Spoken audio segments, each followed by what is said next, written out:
Okay yes sir ನನಗೆ ಇವತ್ತು ನಮ್ಮ ಅಧಿಕಾರಿಗಳು ನಮ್ಮ ಕಾಂಟ್ರಾಕ್ಟರ್ಗಳು ನಮಗೆ ಅತಿ ಹೆಚ್ಚು ಸಂತಸವನ್ನು ಉಂಟು ಮಾಡಿದ್ದಾರೆ. ಸುಮಾರು 2.5 ಲಕ್ಷ ರೈತರ ಬದುಕಿಗೆ ಏನು ಕೆಲವರೆಲ್ಲ ಆಸೆ ಬಿಟ್ಟರು, ಕೆಲವರೆಲ್ಲ ಟೀಕೆ ಮಾಡ್ತಿದ್ರು, ಅದಕ್ಕೆಲ್ಲ ಉತ್ತರವನ್ನು ನಾವು ತೆಗೆದುಕೊಂಡಂಥ ತೀರ್ಮಾನಕ್ಕೆ ಫಲ ಕೊಡೋ ರೀತಿಯಲ್ಲಿ ಮಾಡಿದ್ದಾರೆ. ಇವತ್ತು ನಾನು ಯಾವ ಸ್ಟೇಜಲ್ಲಿದೆ ಅಂತ ನೋಡಲಿಕ್ಕೆ ಬಂದಿದ್ದೇನೆ. ಎಲ್ಲ ಗೇಟ್ಗಳು ಕೂಡ 33 ಗೇಟ್ಗಳು ಕೂಡ ಈಗಾಗಲೇ ಕಂಪ್ಲೀಟ್ ಆಗಿದೆ. ಇನ್ನು ಸ್ವಲ್ಪ ಕೆಲಸ ಉಳ್ಕೊಂಡಿದೆ. ಮೇ 15ನೇ ತಾರೀಕು ಇದನ್ನ ಉದ್ಘಾಟನೆ ಮಾಡಲಿಕ್ಕೆ ಸಾಧ್ಯನಾ ಅನ್ನೋದನ್ನು ಈಗಾಗಲೇ ನಾವು ಸಿದ್ಧತೆ ಮಾಡ್ಕೋಬೇಕು ಅಂತ ಹೇಳಿದ್ದೇನೆ.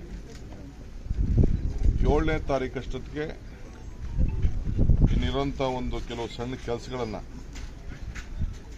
ಮುಗಿಸ್ತೀವಿ ಅಂತ ಹೇಳಿದ್ದಾರೆ. ಈಗ 10.5 TMC ನೀರಿದೆ. ಈಗ ಮಳೆ ಬಿತ್ತು ಅಂದರೆ 2 ತಿಂಗಳಿಗೆ ಸುಮಾರು 44 TMC ಅಷ್ಟು ತುಂಬಲಿಕ್ಕೆ ಅವಕಾಶ ಇದೆ. ಇದಕ್ಕೆ 54 ಕೋಟಿ ರೂಪಾಯಿ ಈಗಾಗಲೇ ಖರ್ಚು ಮಾಡಿದ್ದೀವಿ, ಬರೀ ಗೇಟ್ಗೆ ಮಾತ್ರ. ಒಟ್ಟು ನಿಮ್ಗೆ ಗೊತ್ತಿದೆ, ಈಗಾಗಲೇ 64-34 ಆ ರೇಷಿಯೋನಲ್ಲಿ 2 ರಾಜ್ಯಗಳು ಇದಕ್ಕೆ ಬಂಡವಾಳ ಹಾಕ್ತಾ ಇದ್ದೀವಿ. ನಾನು ಅವ್ರಿಗೆ, ನಮ್ಮ ಡ್ಯಾಮ್ ಅವ್ರಿಗೆ ಫ್ರೀ ಕೊಟ್ಟಿದ್ದೀನಿ. ಗೌರ್ಮೆಂಟ್ ಇದಕ್ಕೆ ಇಂಟರ್ಫಿಯರ್ ಆಗಬಾರ್ದು, ನಾವು ಯಾರು ಜಾಸ್ತಿ ಆಡಳಿತ ಮಂಡಳಿಗೆ ನಾವು ದುಡ್ಡು ಒದಗಿಸ್ಕೊಟ್ಟು ತೀರ್ಮಾನ ಮಾಡೋದು, ಅಷ್ಟು ಮಾತ್ರ ನಾವು ತೆಗೆದುಕೊಳ್ಬೇಕು ಅಂತೇಳಿ ನಾವು ಮಾಡಿದ್ದೀವಿ. ಈ 33 ಗೇಟನ್ನು ಅಳವಡಿಸಿದ್ದು ಇಡೀ ದೇಶಕ್ಕೆ ಒಂದು ದೊಡ್ಡ ಸವಾಲು ಮತ್ತು ಒಂದು ಮಾದರಿ. ಇಡೀ ದೇಶ ಇದನ್ನು ನೋಡ್ತಾ ಇತ್ತು ಏನಾಗ್ತಿದೆ ಅಂತೇಳಿ. ಅವತ್ತು ಇದನ್ನು 19ನೇ ಗೇಟ್ ಹೋದಾಗ ಮಧ್ಯರಾತ್ರಿ ನನಗೆ ನಮ್ಮ ಅಧಿಕಾರಿಗಳು, ನಮ್ಮ ಶಿವರಾಜ್ ಚಂಗಡಿಯವರು ನನಗೆ ಫೋನ್ ಮಾಡಿದಾಗ ಡ್ಯಾಮ್ ಅಳ್ಳಾಡ್ತಾ ಇದೆ ಅಂತ ಹೇಳ್ತಾ ಇದ್ರು. ಅದಕ್ಕೆ ಓಡ್ ಬಂದೆ ನಾನು ಬೆಳಗ್ಗೆನೆ. ಇಲ್ಲೆಲ್ಲ 9 ಗಂಟೆಗೆ ಇದ್ದು ತೀರ್ಮಾನ ತೆಗೆದುಕೊಂಡು ಕನ್ನಯ್ಯ ನಾಯ್ಡು ಅವ್ರದ್ದು ಕೂಡ ನಾವು ಅಭಿಪ್ರಾಯ ಪಡೆದು, ಅವರ ಅಭಿಪ್ರಾಯ ಪಡೆದು, ಅವ್ರಿಗೂ ಗೌರವ ಕೊಟ್ಟು, ಕರ್ನಾಟಕ ರಾಜ್ಯದ ರಾಜ್ಯೋತ್ಸವ ಪ್ರಶಸ್ತಿ ಕೂಡ ಕೊಟ್ಟು, ಅವರು ಕೂಡ ನಾವು ಏನು ಗೌರವವನ್ನು ಕೊಡುವಂಥ ಕೆಲಸ ಕೂಡ ನಾವು ಮಾಡ್ಕೊಂಡು ಬಂದಿದ್ದೇವೆ. ಒಟ್ಟು ಇದಲ್ಲದೆ ಬೇರೆ ಬೇರೆ ಕೆಲಸಗಳಿಗೆ ಸುಮಾರು 315 ಕೋಟಿಯಷ್ಟು ಕೆಲವು ಕೆಳಗಡೆ ರಿಪೇರ್ಸು, ಕ್ಯಾನಲ್ ರಿಪೇರ್ಸ್ಗೆಲ್ಲ ಈ ವರ್ಷ ಲಕ್ಷನ ನಾವು ಮಾಡ್ಕೊಂಡು ಬಂದಿದ್ದೇವೆ. ಸೊ ಮಿಡಲ್ ಗೇಟು 33 ಒಟ್ಟು ಗೇಟ್ಗಳಲ್ಲಿ 22 ನಂಬರು ಸ್ಲೈಸ್ ಪ್ಲೇಟ್ಗೆ ಈಗಾಗಲೇ ಬಾಟಮು, ಮಿಡ್ಲು, ಟಾಪ್ ಎಲ್ಲ ಕೂಡ ಇದೆಲ್ಲ ಕೆಲಸ ಕೂಡ ಎಲ್ಲ ಮುಗಿದಿದೆ. ಈಗ ನ್ಯೂ ಚೈನು, ಈಗ ಚೈನು ನಮ್ಮ ಎಕ್ಸ್ಪರ್ಟ್ಸು ಚೈನ್ ಚೆನ್ನಾಗಿದೆ ಅಂತ ಹೇಳಿದ್ದಾರೆ. ಆದರೂ ಎಲ್ಲ ಗಟ್ಟಿಯಾಗಿದೆ ಅಂತೇಳಿ ಅವರು ರಿಪೋರ್ಟ್ ಕೊಟ್ಟಿದ್ದಾರೆ. ಅದನ್ನು ಚೇಂಜ್ ಮಾಡ್ಬಿಡು ಅಂತ ಹೇಳಿದ್ದೀನಿ. ನಮ್ಮ ಟೆಂಡರಲ್ಲೇ ಸೇರಿಸಿದ್ದೀನಿ. ಯಾಕೆ ಇಷ್ಟೇ ಮಾಡಿದ್ದೀವಿ ಅಂತ, ಚೈನ್ ಯಾಕೆ ಸುಮ್ಮನೆ ಅಂತೇಳಿ ಎಲ್ಲೂ ಹೋಗುವುದಿಲ್ಲ, ಅದಕ್ಕೇನು ಬಂಡವಾಳ ನಮಗೇನು ಲಾಸ್ ಆಗೋದಿಲ್ಲ. ಅದನ್ನು ಎಸ್ಟಿಮೇಟಲ್ಲಿ ಸೇರಿಸಿದ್ದೀವಿ. ಅದನ್ನು ತೆಗೆದುಬಿಡಿ, ಚೇಂಜ್ ಮಾಡಿ ಅಂತ ಹೇಳಿದ್ದೇನೆ. ಅದು ಕೂಡ ಈಗಾಗಲೇ ತಮಿಳುನಾಡು, ಚೆನ್ನೈಯಲ್ಲಿ ಒಂದು ಸಂಸ್ಥೆಗೆ ಅದನ್ನೇ ಮಾಡೋಂಥ ಒಂದು ಪ್ರತ್ಯೇಕವಾದಂಥ ಒಂದು ಸಂಸ್ಥೆ ಇದೆ.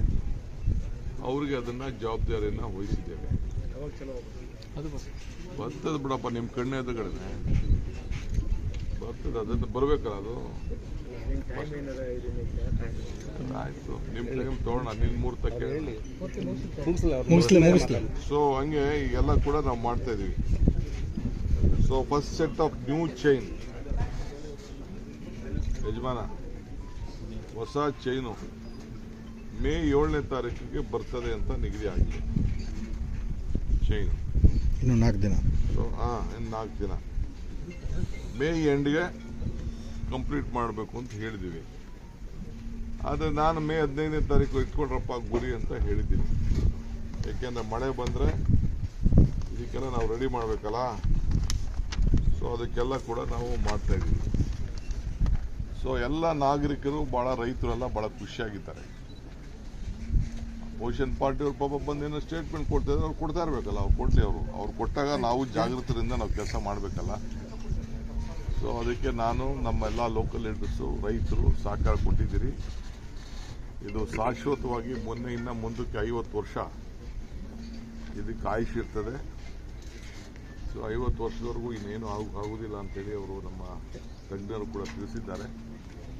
ಸೊ ನಾವೆಲ್ಲ ಸೇರಿದ್ದಕ್ಕೆ ನಾವು ಮಾಡ್ತೀವಿ. ನೆಕ್ಸ್ಟು ಅದಾದ ಮೇಲೆ ಮುಂದಕ್ಕೆ ಕೆಲವು ಏನೇನೋ ಯೋಜನೆಗಳಿದೆ, ಅದೆಲ್ಲ ನಾನು ನೆಕ್ಸ್ಟು 15ನೇ ತಾರೀಕು ಇನ್ನು ಫೈನಲ್ಗೆ ಬರೋಕ್ಕೆ ಬರ್ತೀನಿ. ಇಲ್ಲೇ ಪಕ್ಕದಲ್ಲಿ ಹೆಲಿಪ್ಯಾಡ್ ಮಾಡಿ ಅಂತ ಹೇಳಿದ್ದೀನಿ ಟರ್ಮಿನಲ್ಲಿ ನಮ್ಮ DC ಅವ್ರಿಗೆ. ಸೊ ಇಲ್ಲಿ ಪಕ್ಕದಲ್ಲಿ ಆಗದೆ ಹೋದ್ರು ಅಲ್ಲಿ ಮಾಡಿ ಅಂತ ಹೇಳ್ತೀನಿ. ಬಂದು ಇದೊಂದು ಫೈನಲ್ ಆದಮೇಲೆ ಎಲ್ಲ ರೈತರುಗಳ ಕಂಪ್ಲೀಟ್ ರಾಯಚೂರಿಂದ ಇಲ್ಲಿವರೆಗೂ 3 ಜಿಲ್ಲೆಯವರು 4 ಜಿಲ್ಲೆಯವ್ರನ್ನ ಕರೆಸಿ ಒಂದು ಕಾರ್ಯಕ್ರಮ ಮಾಡಿ ಇದಕ್ಕೊಂದು ಒಳ್ಳೆ ಪೂಜೆ ಮಾಡಿ ನಿಮ್ಮನ್ನು ಕೂಡ ಇಟ್ಕೊಂಡು ನಿಮಗೂ ಊಟ ಹಾಕಿಸಿ ಎಲ್ಲ ವ್ಯವಸ್ಥೆ ಮಾಡಬೇಕು ಅಂತ ತೀರ್ಮಾನ ಮಾಡಿ. ಸರ್, ಈ ಸಮಾನಾಂತರ ಜಲಾಶಯ ಮತ್ತೆ ಹೂಳಿನ ವಿಚಾರ, ನವಲೆ ಸಮಾನಾಂತರ, ಈಗ ಒಂದು ನವಲಿದೊಂದು ನನಗೆ ನಮ್ಮ ತೆಲಂಗಾಣ ಅವ್ರಿಗಿನ್ನ ಆಂಧ್ರ ಪ್ರದೇಶವರು ಮುಖ್ಯಮಂತ್ರಿಗಳು ಟೈಮ್ ಕೊಡ್ತಾ ಇಲ್ಲ. ನಾವು ಅದಕ್ಕೆ ಸಿದ್ಧ ಇದ್ದೀವಿ. ಇದಲ್ಲದೆ ಇನ್ನೊಂದು ಅದನ್ನು ಪಂಪ್ ಮಾಡಿ ಇನ್ನೊಂದು ಕಡೆ ಹಾಕಬೇಕು ಅಂತೇಳಿ ಒಂದು ವರದಿ ಎರಡನೇ ಆಪ್ಷನ್ನು ಇಟ್ಕೊಂಡಿದ್ದೀವಿ. ಅದಕ್ಕೆ ಬೋರ್ಡು ಅಲ್ಲಿ ನಮ್ಮ ಆಂಧ್ರ ಚೀಫ್ ಮಿನಿಸ್ಟ್ರು ನಮಗೆ ಯಾಕೋ ಮಾತಿಗೆ, ಯಾಕೆಂದ್ರೆ ನೀರು ಹೋಯ್ತಾ ಇದಲ್ಲ ಅವ್ರಿಗೆ ತುಂಬಂಗೆಲ್ಲ ಹೋಗ್ತಾ ಇದೆಯಲ್ಲ, ಅದಕ್ಕೆ ಅವರು ನಮ್ಗೆ ಲಾಭ ಇದೆ ಅಂತ ಮಾಡಿದ್ದಾರೆ. ಎಲ್ಲ ಡ್ಯಾಮ್ಗೂ ಇದು ಸಮುದ್ರಕ್ಕೆ ಹೋಗ್ತಾ ಇದೆ. ಸೊ ಅವರು ಕೂಡ ನಾನು ರಿಕ್ವೆಸ್ಟ್ ಮಾಡ್ತೀನಿ, ಈಗ ಕೂತ್ಕೊಂಡು ಬಗೆಹರಿಸ್ಕೊಳ್ಳೋಣ ಅಂತೇಳಿ ನಾನು ರಿಕ್ವೆಸ್ಟ್ ಮಾಡ್ತೀನಿ. ಸರ್, ಈಗ ಹೂಳು ತುಂಬಿದ್ರಿಂದ 105 TMC ಇರೋದು ಈಗ 100 TMC ಸಾಮರ್ಥ್ಯ ಡ್ಯಾಮ್ ಇರ್ತದೆ. ಹೌದಪ್ಪ, 2 ಆಪ್ಷನ್ ಇದೆ. ಒಂದು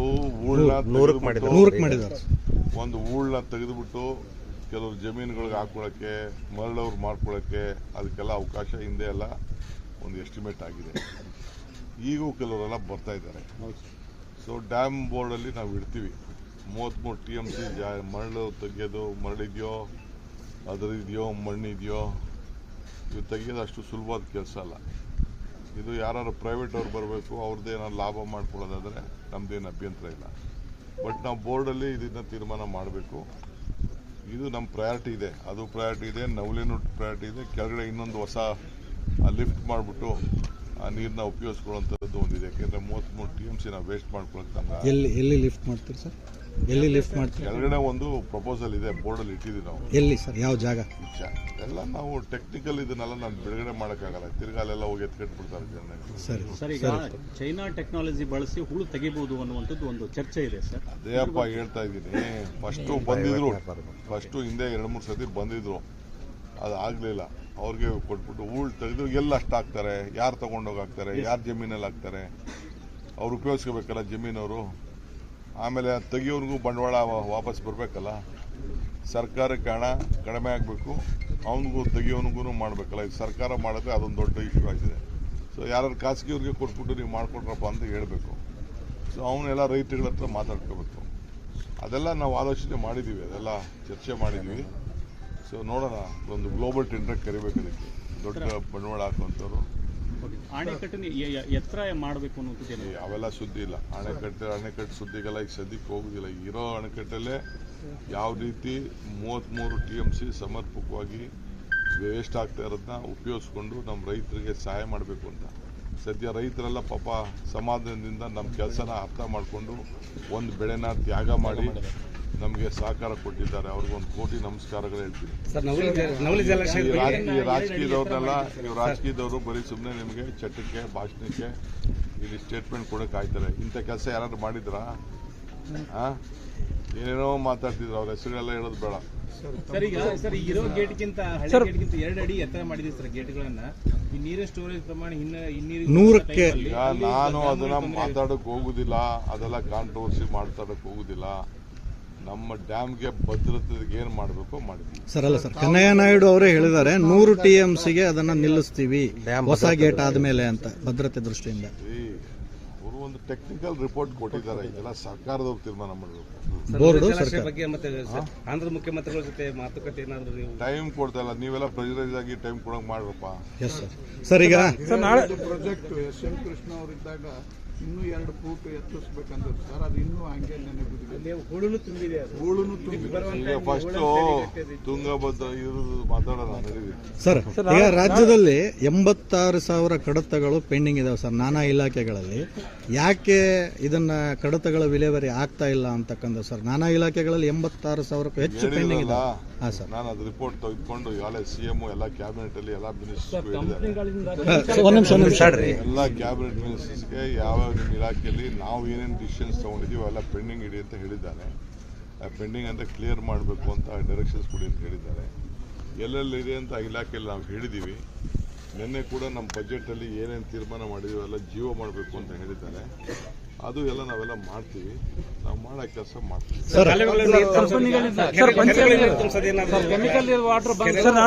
ಕಲುಷಿತ ಆಗ್ತಾ ಇದೆ ಸರ್. ಇಲ್ಲಿ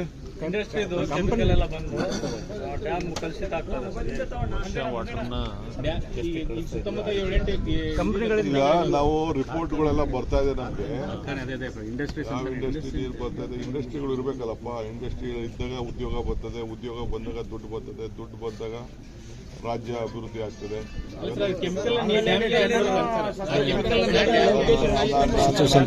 ನಾಳೆ ಪಂಚರಾಜ್ಯ ನಾನು ರಿಪೋರ್ಟ್ ನೋಡ್ತೀನಿ. ರಿಪೋರ್ಟ್ ಸರ್ ನಾಳೆ ಎಲೆಕ್ಷನ್ ಪಂಚರಾಜ್ಯ result by election election sir 2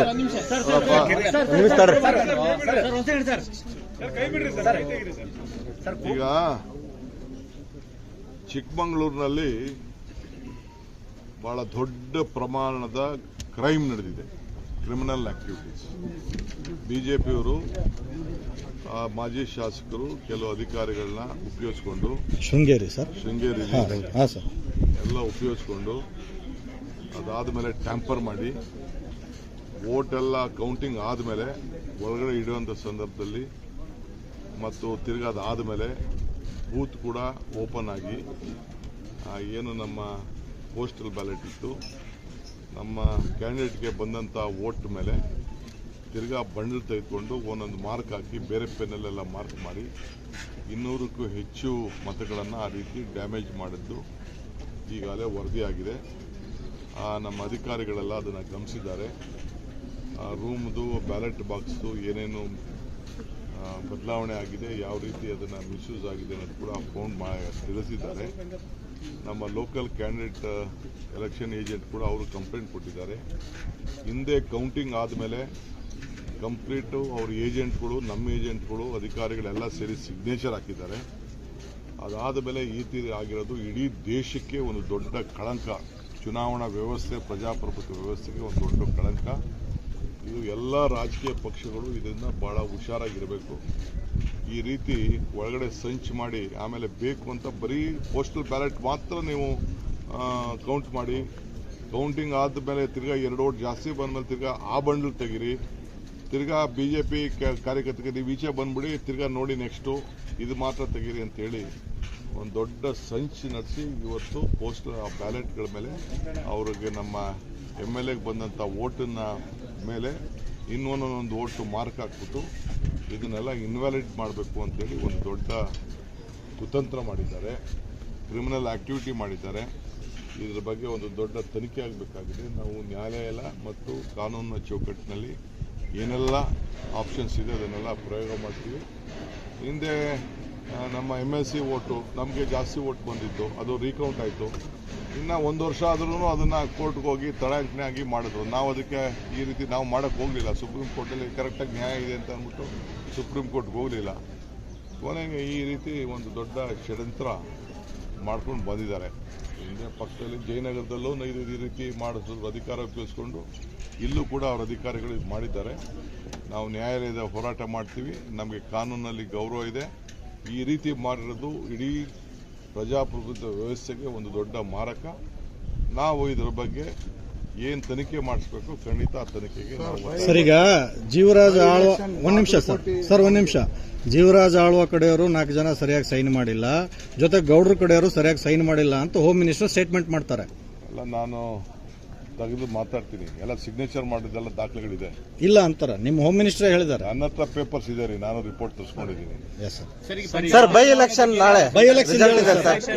Bagalkot, Davanagere election ಎಲ್ಲ ಬಿಡ, ನಾಳೆ ಬೆಳಗ್ಗೆ ಇಷ್ಟೊತ್ತಿಗೆಲ್ಲ ಗೊತ್ತಾಗ್ತದೆ. ಅಲ್ಲ ಸರ್, ಏನಾಗುತ್ತೆ ಸರ್? ನಿರೀಕ್ಷೆ ಏನಿದೆ? ಜನ ನಮ್ಗೆ ಓಟ್ ಹಾಕ್ತಾರೆ.